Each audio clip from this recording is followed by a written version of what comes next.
नमस्कार नमस्कार, आदाब, सत श्री अकाल। और चलो सूर्य मंदिर सिंहभूंगा टुसू मेला 25 तारीख के मेन हके, लेकिन 26 जनवरी के लागत है कि आप 26 जनवरी मेन हो जाए है। राम दुर्लभ राउरे आओ राउरे बहुत बढ़िया से जाना, क्योंकि मेला अगर अध्यक्ष है कि राउरे बताओ 25 के ज्यादा भीड़ हुआ था कि 26 के अवलोकन करूं। ये तो एहमन बताबेन कि 25 के यदि भीड़ हो कि 26 की हो, क्योंकि ये 39वां साल मतलब 31 वर्ष यहाँ का टुसू मेला लग रहा है। 3 साल से हम लोग आपका म्यूजिशियन ग्रुप के द्वारा हम लोग प्रोग्राम कर रहे हैं। ये तीसरा साल है।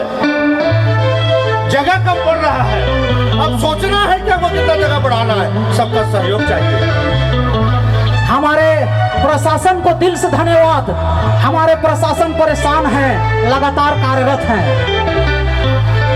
चूंकि 2-3 थाना से हमारे प्रशासन लगातार लगे हुए, उनको दिल से धन्यवाद, सैल्यूट है।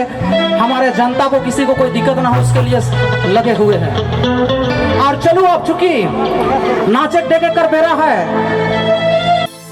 अरे छोड़ा संगे थोड़ी बाधा, बूढ़ा संगे बूढ़ी बाधा,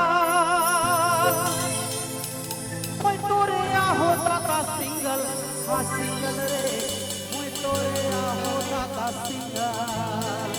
अरे कुतुम कुतुम, क्या बात है लवली ऑडियंस।